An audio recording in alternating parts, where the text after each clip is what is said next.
This is 7395B, the Script Kid in Fantasyland Workshop, tape number 2.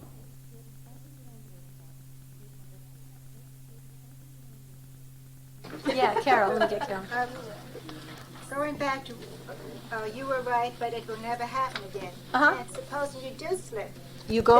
you go back. But You doesn't- apologize to your kid. But doesn't she lose her trust? No, you apologize to her and you say, "I am really sorry. I made a mistake, and I am really sorry. I'm really sorry." You just apologize to her, Okay.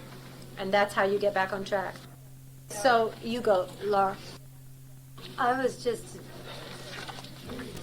saying that I do get to the place with my kid that I can say to her, "I'm sorry, I goofed." Right. And I'm going to work harder on it next time. And we have a conversation about it, and she understands. And it's like I got to the same place with my son outside, and Uh-huh. and it works because he can see I'm only a 5-year-old mommy. Right. And to expect me to be any bigger and older than that isn't fair to me either. Right. And I can say that to him, and I can say that to my inner child now too. Right. And it's okay. We're okay, as long as I can be honest. And I've got to that place where she will trust me. Mm-hmm. I can say, "Oops. Right. Okay. Thanks Sure. for pointing that sure. out." And I really am going to work on Oh, it. sure. Oh, sure.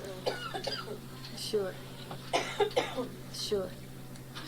Midge, you said. Oh, I said going back to the script, step 5 in the script, it says I can take myself to the place where the solution is. Yeah. But then I asked, isn't the solution in the silence? Right. But it's not clear here. But I don't know.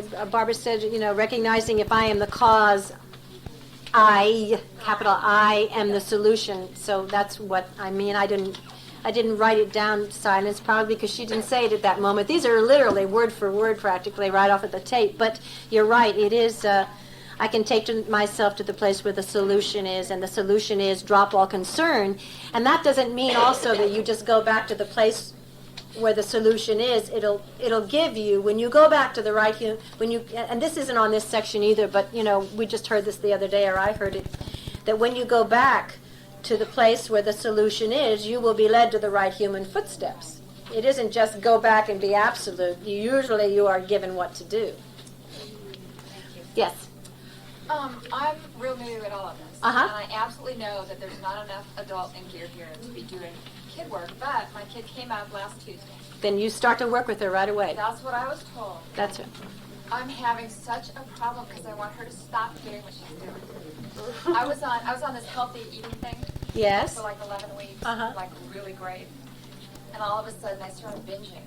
Okay. I mean, candy and No. No, that's, you don't want to let the kid run the show. No.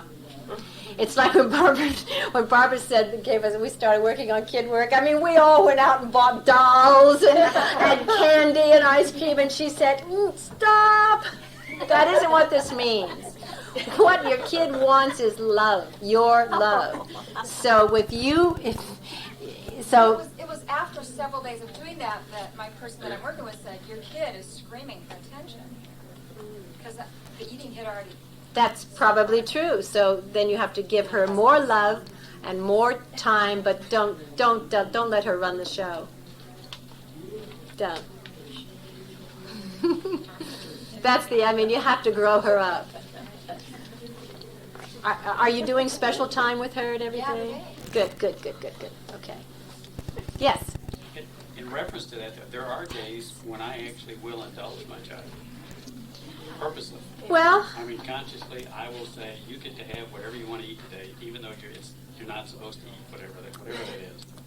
well, I think that has to do also with every now and then let your kid win one. Let him win one. But and I do that too. And Barbara said that that was perfectly okay. Today I had like a hot fudge sundae, and because I wanted to do it, and Barbara said that.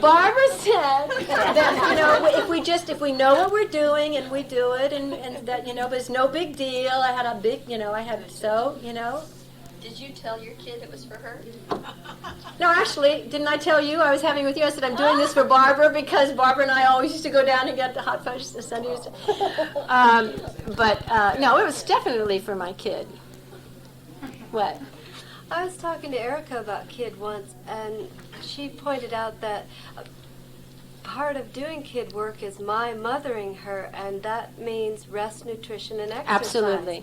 And nutrition would be maybe allowing her a hot fudge sundae now and then, Right. but the whole pattern, if I'm allowing her to eat junk or Yeah. things that aren't good for her, then I'm not taking care of her. And it might feel like, or it might, your mind might be saying, oh, let's go get candy and all that stuff, but it's the job of the adult to give the child nutrition, and once a month go and do something, and let her have whatever she wants.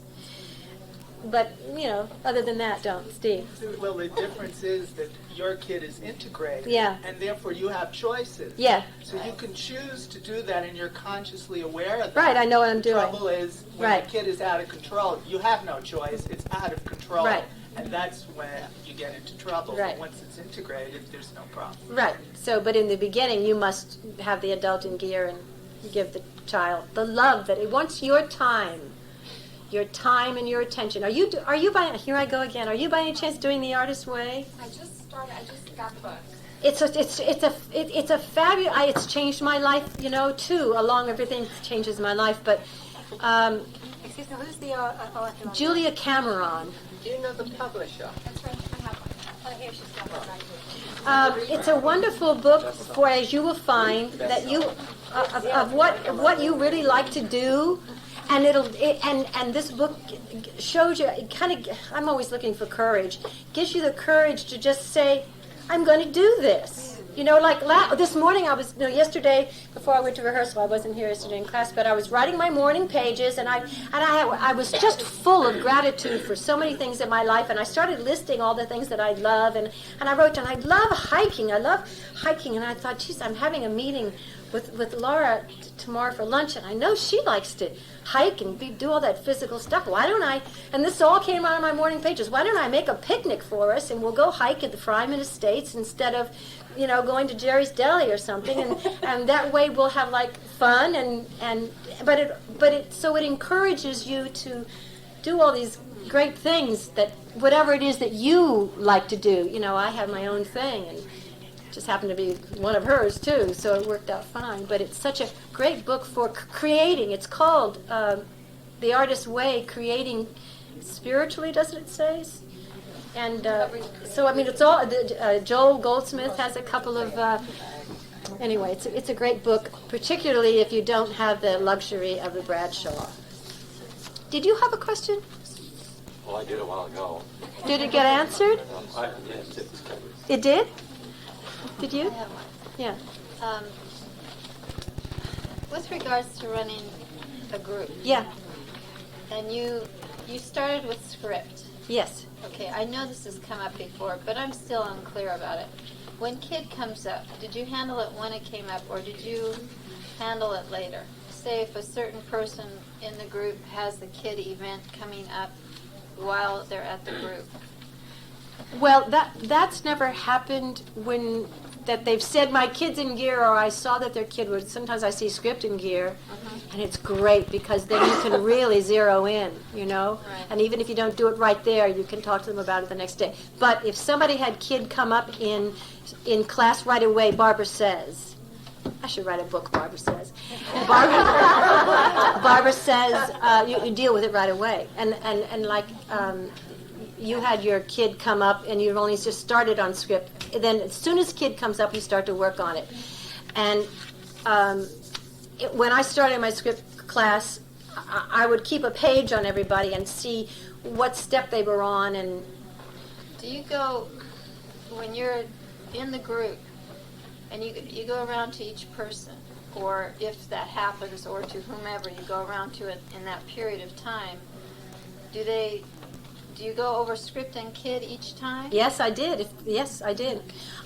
I would play the tape, play one of Barbara's tapes in order, and do a little meditation. Then I would start with the person who had not worked the week before. Right. Or I would say, does anybody really need to work, and who really wants to work, and everybody didn't want to work, then I'd call on the person who didn't work the week before. And that I do keep. I still keep that record because I want everybody to get a turn at it. And sometimes it's true, Kay, isn't it, and Gail, that sometimes the person needed so much that the whole time would be spent on them. But what are you going to do? Right. It's one-on-one, and you can't leave them hanging. So you just do until you feel that they are complete and that they've got what they needed to go another week or whatever, and then you go to the next person, the next person. Okay, so you would ask them where they are, or you would actually go through the steps with them? I would say, what events happened to you this week that were successes or failures? And what did you do? Where's Shirley? Shirley is fabulous. She comes in and she says, okay, I had an event. She's got it all right. I had an event, and this is what I did, and this is the way it worked, and this is what I learned. And, but some people you have to pull it out of a little bit more. Say, well, how did you feel? What kind of dialogue were you getting? So I ask people to write, because you remember, Catherine, how we forget them. Once it's gone, we forget it. So I ask people to write them down, because particularly if they're still looking to find their hidden script, that's where you're going to find it, right there, right in the middle of them telling you what it is. You can say, what kind of dialogue were you getting? Right. Yeah. Yeah. Yeah, I have one. Okay. When we were having the Bradshaw classes at our home, we never, ever put an end on anything. We allowed whoever was sitting in the middle at the time to just let it come up and out. We would never put a time limit on it. And it worked beautifully. People went away really feeling that something had occurred, that they had grown through, you see. Then I went to a meeting where it was Barbara's kid stuff, and I didn't realize it, but I guess I assumed that's the way it was, and I started to express myself and I was able to say the whole thing. This is what happened, and when it happened, and why it happened, and I understood this and I understood that. And it was my way of letting it get out there. And then I was told, you can't do that. You can maybe have 5 minutes, and then 5 minutes for the next person, then 5 minutes for the next person. And this was it. I couldn't believe that was the way that it would be done. Well, So I backed out and decided, no more, thank you. Because that made no sense to me, that if you can't get it up and out, whatever it is, if it takes you a little longer than the next guy, and then have the help come back from the teacher or whoever the monitor, monitoring the class that is needed, or from the whole class for that matter. Yeah, well, Barbara suggested we don't do that at all. Well, whoever and however that it's done, that really was a confusion to me, because now you're saying that I just heard you say, I thought that it was fine for the person if it took them 20 minutes to get it up and out. Is that true or not? Paula, that's how I do it. That's how you do it. That's how I do it.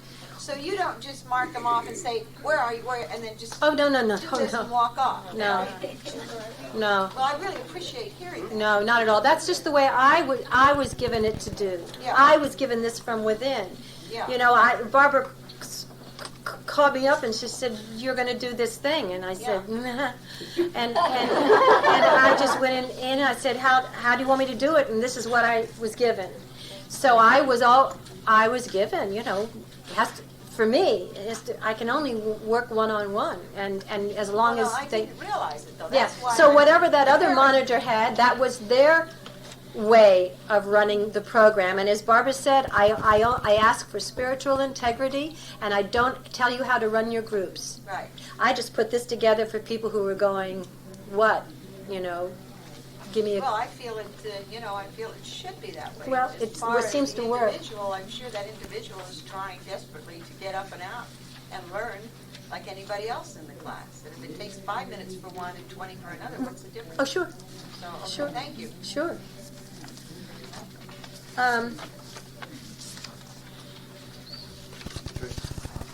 Yes. Did you cover number 7 on integration? I don't know. Well, I mean, you may have. I wouldn't- Is that on script? I wouldn't know if you did. I don't think I did because. Okay. Number 7 on page 5. I'm just, Don't you just love computers? What? I'm just curious what all that means. It means having gone through steps 1 and 6 and seen the suffering. No, she didn't. Huh? I thought he said on integration. I did say integration. Oh, you're talking about kids. On page 7. He's talking about kids. Oh, on integration. Yes.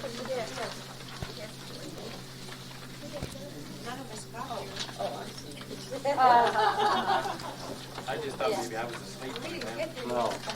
No, I didn't do it because nobody asked, and I figured you guys are going to take this thing home and listen to tapes and everything. I But will. I just. okay, just a second. Just let me. Well, what it is that once the child is integrated into the adult, now you've become one. And now, why are we laughing? Because we didn't get there yet. How do you know? Because, Well, we didn't get there yet. We haven't practiced that. well, But it was a question that he asked. He just wanted to know about it. but Yvonne, that's where we're going. You know, he's from out of town. I had to give this to him like this.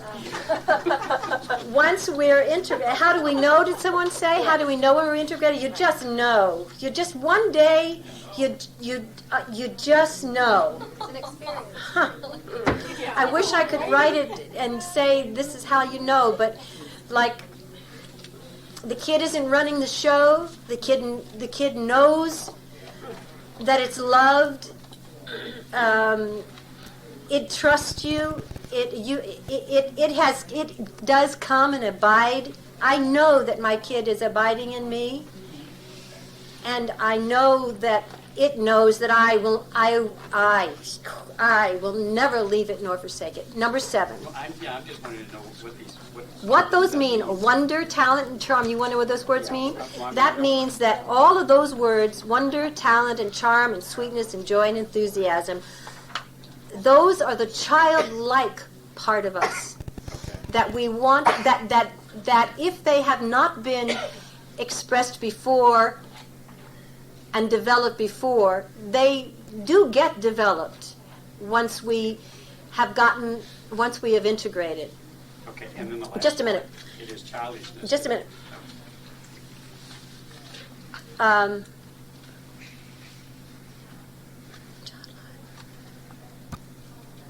I was going to say something, but I guess it'll come back. Anyway, that's when you say, you know, like when Barbara talks about putting our humanhood up on the cross and stuff.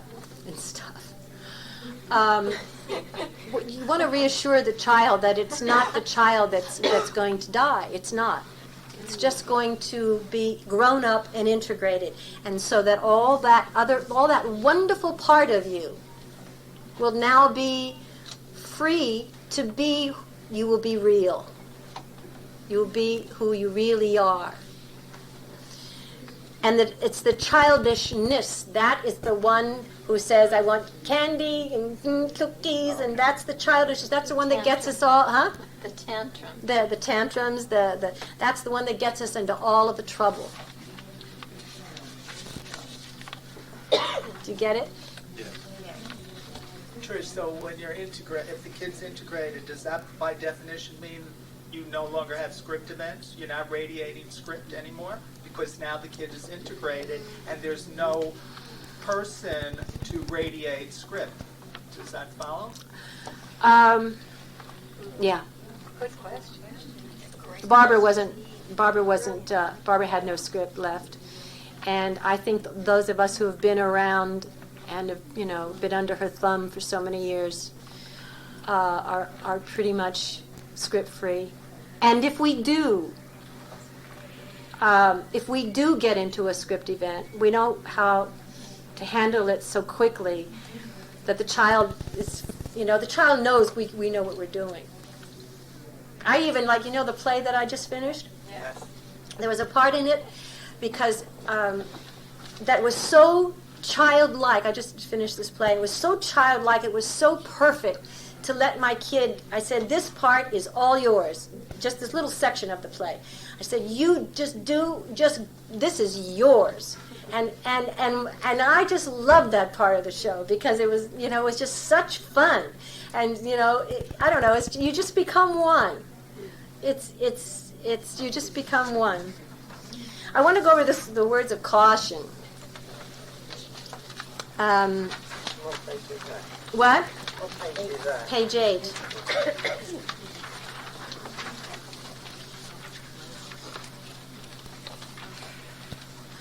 Oh, do you want to discuss a fantasy script a little bit? Yes. Well, okay, it says right here, as I say, the fantasy script is the script that you write or you wrote in order to neutralize your hidden script so that your hidden script won't happen. It's the one that you want. Oh, this I heard on Ushering in the Millennium. Yeah, these are notes from Ushering in the Millennium. It's the script that you want. It never happens, but it has survival value in that it is a hope script. Like when I was saying, if I went in and I started getting the hypnotic suggestion about you did a terrible audition, I'd say, well, that doesn't matter because I'm going to get a series next year. It's all fantasy. It's a hope script. And Barbara says that's the last one to go is the fantasy script. Of course, she's right, We all have those fantasy scripts. No one ever reads your fantasy script. No one ever does. But then she did say, if you ever do find someone who reads your fantasy script, and I found somebody who did that. My first husband, my manager, read my fantasy script. He said, you are going to be a star. And it says right here, if you ever do find someone who reads your fantasy script, you will be locked in non-reality. And was I ever? Was I ever? It wasn't, was I ever? Why was that? Because it was all a lie. I mean, I was working but he said, gonna have all this stuff, Did you read his? I don't quite get it. I don't think so because, I don't know. What did I know? I don't know what I was doing back then. Being a human being. I was being a 3D human being and having tantrums and, oh, God. Okay, well, then, fantasy script, you have to find that yourself. Start to look for it. When you're in your hidden script, what are you getting besides the hypnotic suggestion? What are you also getting that's going, oh, don't worry about it because da-da-da-da-da-da. It's the da-da-da-da-da-da.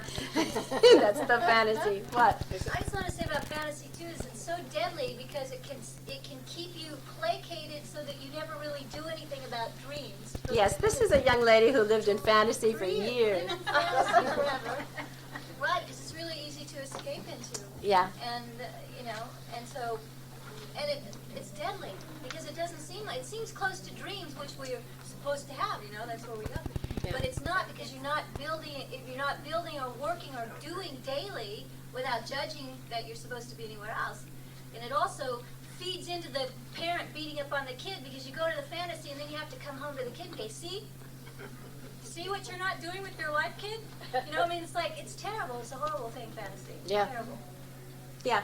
Not a dream. It's not a dream. I never got here, but what are the fantasy steps? What do you do with it? You just, there aren't any real steps for a fantasy. You just know that it's there and you got to kill it. Just destroy it. Just recognize it. Just watch it. I say, just look for it. When you're in your hidden script, just look for it doesn't matter because da-da. Once you get da-da, go, wait a minute. That's fantasy. And it's got to go. And as Barbara says, it's the last thing to go. Dulcie. Yeah, I found a really good way to bust it due to Barbara, and that is whenever I had, everything will be all right when. Yeah, right. So I made myself head for the when. In other words, I used to tell myself if only I'd been a nurse, everything would be all right. If I'd just go be a nurse, everything. So I made myself go back to school to do math and go volunteer in a hospital to break the fantasy, and then because Barbara says if it is your God script in your dream, you will take action on it. Right. If it is your fantasy, you will never take any action on it. You'll just keep it there, and you won't take action because you don't want to lose it as a fantasy. Right. So I've taken about 4 things that were really major fantasies and made myself take action on it. And what happened was it dissolved. That's the great. Fantasy. That's great. And yet another thing I took became a dream, and I went with it. So it was like taking action busts the fantasy. That's great. I never heard that. That's great. Yeah. Barbara said. Okay, script, words of caution, etc. Don't forget that you can read your script to yourself. The steps for overcoming this are to recognize it and destroy it.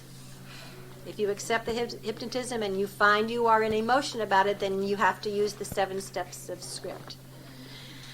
2, there is no way you can leap a step or leap from 1 to 7 in the beginning. You can later on when you know what you're doing. You can say, whoa, script, and go right to love and go right back to the solution and you're out. But in the beginning, you have to do the steps. Because you have to, as Barbara says, it all becomes one then. What, Paul? Speaking of love as an activity, yeah. I was hassling with my kid and making some progress, and hassling and making some progress. And then I said to the kid one day, this universal mind keeps feeding all this, you know what. Yeah. And you have no defenses against it, and I'm going to defend you. And I will not allow this to come to you. And I will recognize it for what it is. Great. And I will turn it down, go the other way, and in that way, I will be loving to you, and you will not hurt, and you will not be painful. Okay. And it was amazing how quiet my child has become. Yes. Yeah. And it's love as an activity. Right. Yeah, you're loving it when you're not reading the script to yourself. Absolutely. And I'm the only one that can do it. He can't. That's right. And nobody else can do it either. Right. That's right. That's great. Okay, the first week when you're doing this on your own, do step 1 of recognition until you're able to catch the fact that you are in script. That means when any kind of emotion sends up a red flag. Not by the way, this was like a whole year's work. Emotion is defined by dialogue, and feelings have no dialogue. And since your kid is a feeling entity, the way you have to discover when something happens to you, whether or not it's an emotion or a feeling, be aware that the emotion has dialogue and that the feeling doesn't. So if it's a feeling, then you want to sit down with your kid and you just get quiet and you feel the feeling. If you're in pain, or what if the child is hurting, you let that feeling come up, and you until it comes up to the mind where it can pass into the heart and into the mind where it can articulate it. Because then you can recognize it, and then you will be able to work with it. That's like when Barbara was in Europe with Erica, and Erica, one of the rare times, read Barbara's script, and you guys correct me if I'm wrong, but Barbara sat down and she was crying, and she didn't know what it was, and she said, "No, I have to deal with this. This is my kid. I have to deal with this." And she sat down and she said, "What does this feel like?" And she brought it up and kept encouraging the child to bring it up until she could articulate it. Then finally she said, "I'm feeling ignored and treated with indifference." So that if we have a feeling, it's your kid, that's what you do. You sit down with it and get it up so that you can articulate it. Now that's all words and stuff. It's something you have to do. And you'll learn to do that along with everything else. But that's the difference between emotion and feelings. Feelings have no dialogue to them at all. And emotions have tons. And emotions is script, and feelings are. A feeling is kid. Very quickly learn to separate yourself from your script. You want to impersonalize it. You can impersonalize it, number one, by changing it from I'll never make it to you'll never make it, or you'll never be loved, but it's always you'll. And to get yourself in the audience as soon as you can. If you see yourself, you're in script, get back and watch it and get into the audience and off of the stage. Practice disengagement. Remember, your script is not in you. It has been painted on us from the outside, but the universal parent. This is word for word. The most pejorative, which is the process of or condition of worsening or degenerating name in our lexicon. That is what the universal parent is. The perfect and constant reader of our script. Its other name is the devil, but that is its impersonal aspect. Its personal aspect is the shamer. The shouldn'ter, which no matter what we do, always whispers to us, you will never be good enough. If you hear anything about you should do this and you should do that, the minute you hear the word should, you know you're being talked to by the universal parent, and recognize it and get it out. Don't take it in. The universal parent must be strangled and destroyed. It must never be listened to, since it is the source of all despair. And you want to disengage the other person from his script too. Remember that everyone is walking around with the bottom line script of you'll never be good enough. Remember that all hidden scripts and bottom line scripts are based on rejection unto death. And this is mine, but it's right. You don't have to know what your brother's script is to know that it is based on rejection unto death. So when you see someone in script, know that he's trying to draw rejection from you. That's why if you want to talk to this man, make sure when you do it, you don't reject him. You do it lovingly with the two positives and as lovingly as you can. By being aware of this, it will help you to refrain from reading it to him. Just know it. I mean, like if you have a friend and you don't know what their script is, just know that it's rejection. So you do anything you can not to reject him, if you can. Dealing with script has to do with your relationships, situations, events outside of yourself. Dealing with kid has to do with your relationship with yourself. Dealing with fantasy script has more to do with yourself, though Barbara said on, I think it's Ushering in the Millennium, dealing with fantasy script has more to do with yourself, though we do go out there to get everybody to prove to us that our fantasy script is real. You know, please validate my fantasy script. As we start to wake up, we become more and more aware of our God script. Otherwise, Barbara said, you're walking with your hand in the hand of the man.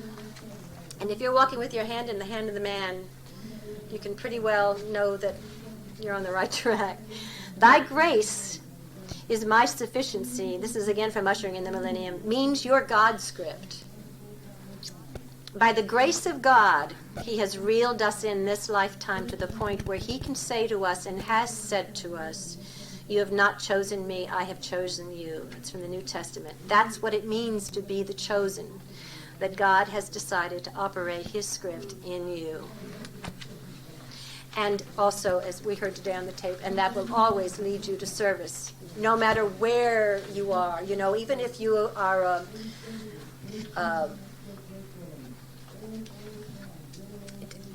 in an office job, let's say, you will still be in service, because you will be at that, when you're in God's script, you will be recognizing everyone's Christ, and you will bring God, have God on the field at all times, and you will be in service. What?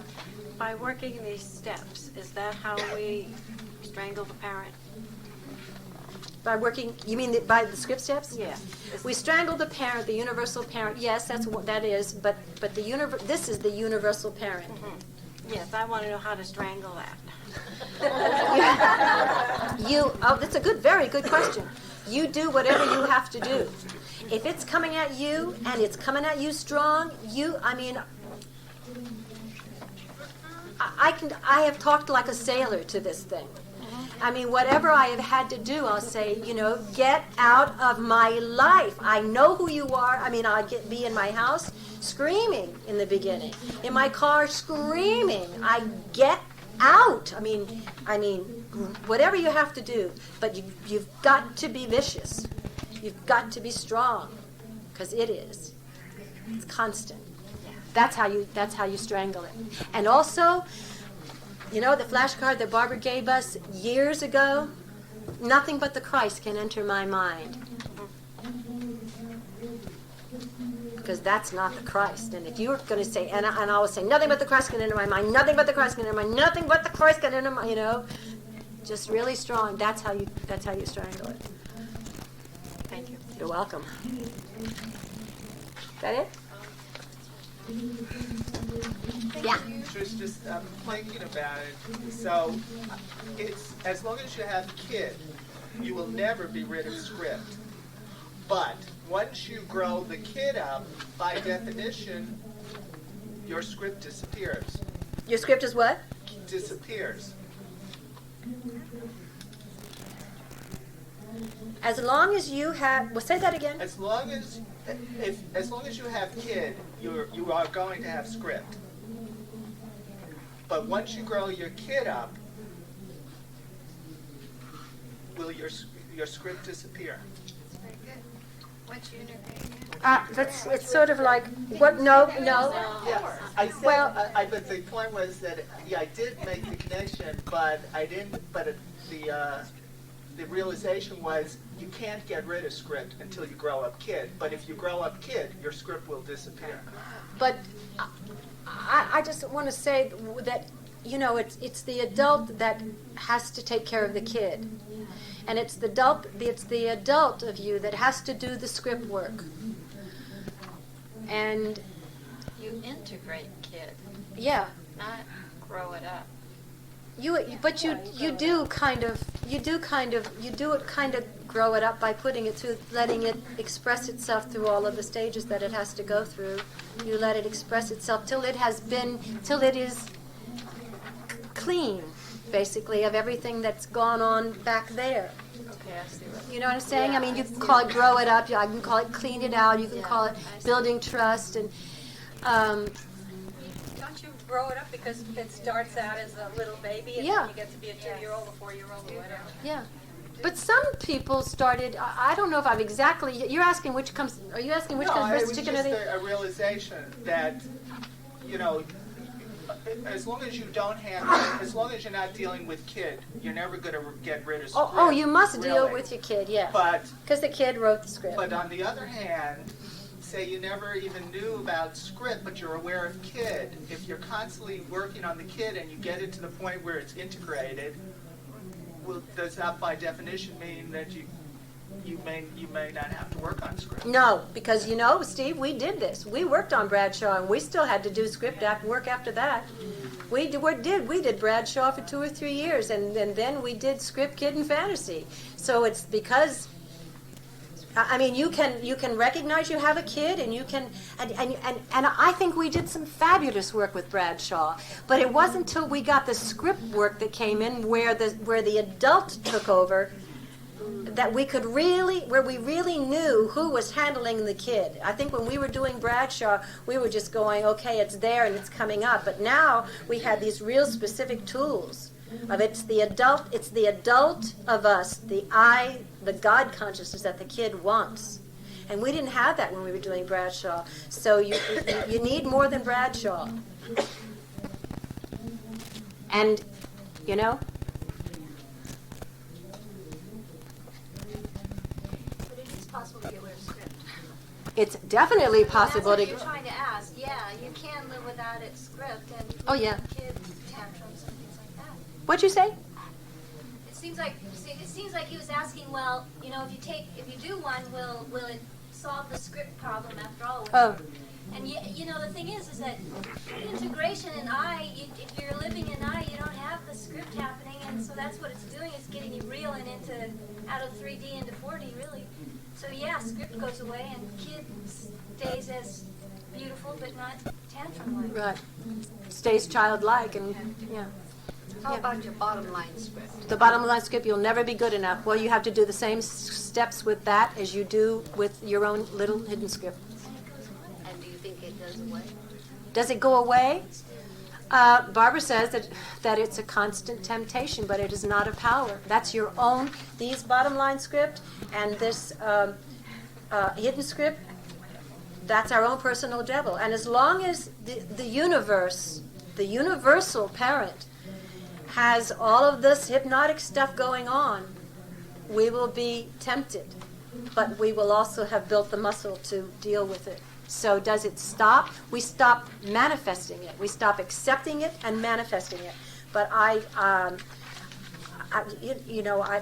we never have to. We can never stop working. I don't think ever. Why? I mean, that's our job. Because every time, I'm glad you brought that up. Because every time I say nothing but the Christ can enter my mind, that's not only working for me, as Barbara says. It's going out.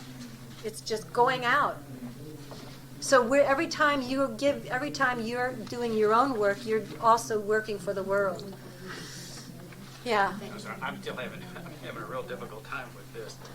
That you get through script and then it's over. That to me looks like a setup for the mind. You get through script and what's over? That you can work through script, period, and it's over. You don't have any more script. The script disappears. That's what I heard. That's what I'm hearing. You have no more script events. Events, yes. You get hypnotic suggestions. You still get faced with the appearances. Huh? You still get faced with the appearances. Isn't that like what Joel says, is that, you deal with your own self first and then you take on the work of the world. So it's the methods of script get you into I, which meant that you've healed yourself, but then you go on to work on the appearances of the world. But that's not your script. No. What he's talking, when you're through with script, wait just a second. I'm just trying to talk about what this gentleman over here was talking about. When you're through with script, when you're through with your script, you don't have any more script events. Okay. You get tempted, but you don't have script events anymore. I mean, things stop happening out there that you had because you've dealt with them. See, things only keep coming to us for us to deal with them. Once we've dealt with them, that particular thing, whatever that was, doesn't happen again. We may have to do that one thing maybe 10 times to get it really gone. But then it's gone, and then we do the next one that comes up, and that's the way it works. But eventually, we stop out-picturing. Everything that happens to you is an out-picturing of your own state of consciousness. We eventually stop out-picturing stuff because we don't have.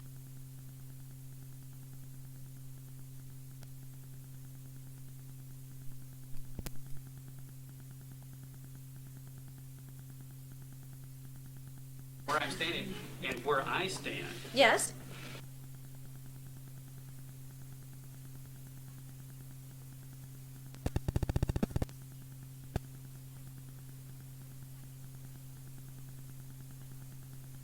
Silent script, that it'll always be there, and that we build muscle, as you talked about, to where we are more capable of interacting with it in such a way that it doesn't hook us, it doesn't jam us around like it does when it's. Well, then it's no longer script. I went to rehearsal yesterday, and so many things happened that I just watched, and I said, "Wow! If I didn't know what I know." And if I didn't have the tools that I have, I would now be in a state of hysteria. All by myself. All by myself. By the way, nobody was doing anything to me. But just the hypnotic suggestions. Every time they came, I go, no. Okay. You know what I'm saying? So it sounds like, and what I'm hearing you say, and just to clarify this, Are you guys saying that you say that you now don't ever get hooked by anybody? Non-reaction. I hesitate to say that because I I don't. don't know what other word to use. I don't, when, like yesterday, when something happens, I know it for what it is, and I don't accept, I see, what happens is that we get the hypnotic suggestion, it enters, and then we manifest it, and then it becomes part of our life.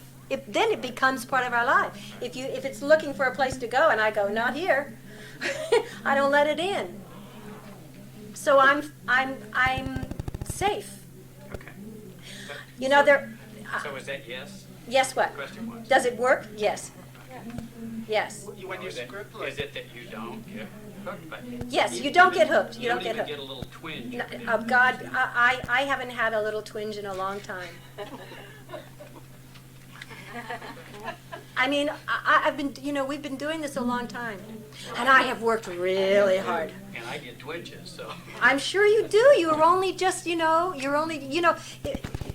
make up a hate list and then talk to. I have no hate. Of course you don't. I have another one like you who lives somewhere in Ohio, and I said, oh, yes, you do.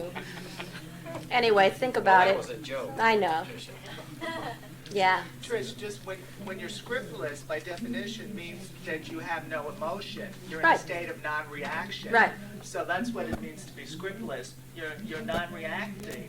You're just in a state of no emotion, and you're in an is that so state of consciousness, a non-reaction. So these events come against you, and you're very conscious, you're aware, and you don't, as Trish says, you just don't allow the entrance into your consciousness. But I have to tell you, you are more alive than you ever imagined. I can't imagine being Could you list a few of the behaviors one displays when you're in resistance? Can't hear you. Would you? I asked Patricia if she could name a few of the behaviors we display when we're in resistance. Okay, I'll give you Barbara's. Her script was, you will always be ignored and treated with indifference. Her resistance behavior to that was to be very gregarious, very much out there, so that she would not get ignored, or she would withdraw. Tell her mine. Go. My script was, you'll never be worthy, no matter how hard you try. And so my resistance behavior was to do everything for everyone. Till I almost dropped. Yeah, till she almost dropped. Literally. Yeah. Literally dropped. Yeah. Yeah. Yeah. Yeah. What is yours? Mine? Yeah. I'll always be a stranger. You. Say you. You will always be a stranger. You will always be treated unjustly. They went hand in hand. And your resistance behavior? Oh, to be so nice. So I wouldn't be rejected. Such a little goody-goody, so that I wouldn't be rejected. And try not to be noticed half the time, so I wouldn't, so they'll see me, they can't reject me, this kind of thing. Yeah. Laura, what is your script? Mine was, you'll never be good enough, so Oh. I always had to be number one at everything. Right. Number one. I secretly knew if they found out, and so I was in fear the whole time. Eventually, that didn't work anymore because I thought if I tried to do anything, they'd find out I wasn't good enough, so I just stopped doing anything altogether. But in the beginning, I froze. But in the beginning, I was number one. I had to be number one in everything, so I was. Right. Paul and Paula, and then what was yours, Paul? Mine, What is your script? you never count. You'll never count. Wow, and look who you are. And what was your resistance behavior? Wise guy in grammar school, dramatics in high school, speech degree in college, radio, television. And probably all that was just fine for you. It's just that the motive behind it, like mine, my concern. Yeah. What was yours, Paula? You will be left alone to fend for yourself, and inherent in that is you won't make it. As if you were, I feel, I don't know this, but I feel it came from being abandoned as a child, like they do in China. Well, A baby who could not fend for itself. That's what that meant to me. And your resistance behavior? You name it. Work like, the devil. Constant work. Trying to make friends, control. Trying to make friends, and please don't leave me, and please love me, and Yeah. I got to be number one. Everything everybody said in here. Yeah. Good. Okay. Thank you for sharing all that for me. Does that help you? Again, do your hate list and take a look at your resistance behavior. Everybody do that, and then try and grab me, and I'll go over it. This is, do you all have this catalog so that you can keep track of what you've heard and what you haven't heard? Because you do have to hear them in order. And are we done? I want to meditate before we go.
This is 7395B, the Script Kid in Fantasyland Workshop, tape number 2.